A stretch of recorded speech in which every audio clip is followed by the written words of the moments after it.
అందరికీ welcome to my mini blog. ఈరోజు Saturday కదండి, ఇంకా మార్నింగే లేచి ఇంట్లో పాచి పనులన్నీ చేసేసుకున్నాను. ఇంకా పాచి పనులు అయిపోయిన తర్వాత మా పెద్దోడికి అయితే స్కూల్ ఉందండి, వాడిని అయితే రెడీ చేసి స్కూల్కి అయితే పంపించేశాను. మా చిన్నోడికి అయితే స్కూల్ లేదండి. ఇంకా సాటర్డే కదా, మన వెంకటేశ్వర స్వామికి అయితే పూజ చేయాల్సిందే. ఎవ్రీ సాటర్డే పూజ చేస్తాను, అది మీకు తెలిసిందే కదా. ఇంకా పూజ కంప్లీట్ అయిపోయిన తర్వాత బ్రేక్ఫాస్ట్ కింద ఇంట్లో పెరుగన్నం అయితే తినేసామండి. ఇంకా అందరికీ పెరుగన్నమే ఈరోజు బ్రేక్ఫాస్ట్.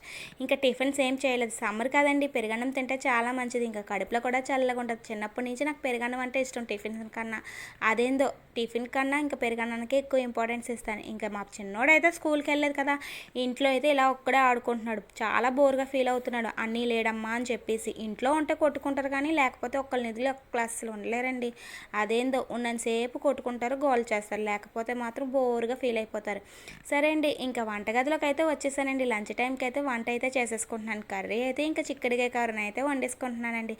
మా చిన్నోడైతే ఇంక ఇంట్లో ఉన్నాడు కదా, ఫ్రిడ్జ్ మొత్తం నెతికి అమ్మ అట్టికాయ చిప్స్ చేయవా అని చెప్పేసి అట్టికాయలు అయితే తెచ్చి ఇచ్చేసాడు. ఇంకా వాడు అడిగాడు కదా, సరేనని ఇంకా చిక్కడికాయ కూర వండుతున్నాను కదా, దాని కాంబినేషన్కి అట్టికాయ ఫ్రై కూడా చేసేసుకుందామని చెప్పేసి అట్టికాయ అయితే చిప్స్ చేసేస్తున్నానండి. ఇంక అట్టికాయ చిప్స్ చేసుకోవడం చాలా ఈజీ, ఏం లేదండి. అట్టికాయని అయితే ఇలా కట్ చేసేసుకోవాలి, ఆయిల్ పెట్టేసుకోవాలి. ఇంకా కట్ చేసిన ముక్కలు ఉన్నాయి కదండి, ఇంకా ఆయిల్ బాగా మరిగిన తర్వాత అందులో అయితే వేసేసుకొని బాగా ఫ్రై చేసేసుకోవాలి. చూసారా ఎంత ఎర్రగా వచ్చే వరకు ఫ్రై చేశాను. ఇంకా ఫ్రై చేసినవి ప్లేట్లో అయితే వేసేసుకోవాలి.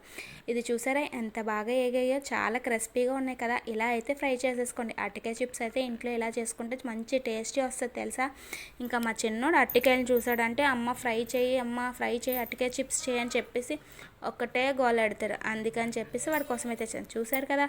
ఇంకా ఫ్రైని అయితే చేసేసి ప్లేట్లో అయితే వేసేసుకున్నాను. దీన్ని అయితే కొంచెం సాల్ట్, కొంచెం కారం అయితే చల్లేసుకొని, అలాగే కొంచెం ఆయిల్లో కరివేపాకునైతే ఫ్రై చేసేసుకున్నానండి. ఫ్రై చేసేసుకొని క్రిస్పీగా వచ్చే వరకు ఉంచి దాన్ని కూడా ఇలా నలిపేసుకొని ఇంకా అందులో అయితే జల్లేసుకున్నానండి. అంతేనండి, ఇంకా టేస్టీ అరటికాయ చిప్స్ ఇంట్లోనే ఈజీగా చేసేసుకోవచ్చు.